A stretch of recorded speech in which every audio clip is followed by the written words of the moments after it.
Martin Powell-Davies, delegate from Lewisham NUT. As many have said, we have a position now where the cuts are coming from general threats to very concrete reality. That in my own council, the cuts target has now been revised upwards for April's cuts from 20 million to 33 million.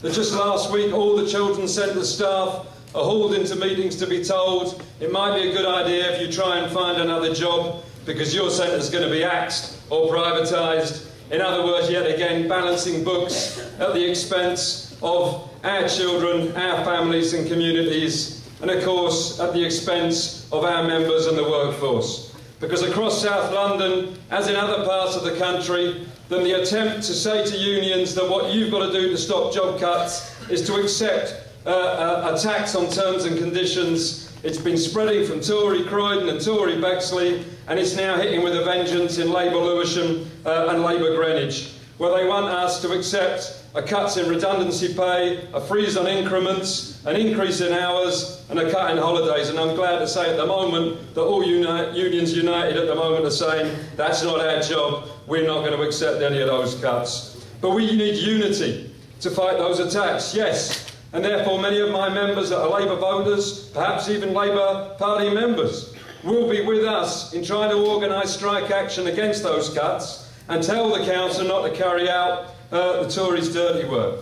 But I'll tell you what will cause division and what will cause confusion is if we have anti-cuts meetings where you put Labour councillors on the platform, where those who have been on the council for 15 years as socialist councillors fighting the cuts are not allowed to speak, and yet a Labour councillor is put on the platform who then goes into the council chamber and votes for the cuts, because that's what Lewisham Rights to Work have done. And I don't want to make that point as a sectarian, just cheap shot, but it's to understand that if an ordinary council worker with a 90-day notice comes to a meeting and sees that, they'll walk away. That's not how you build the movement. You build the movement with the programme and the position of the majority resolution. But the final point I want to say is read that resolution. What is actually being asked? We've been told to go beyond broad slogans.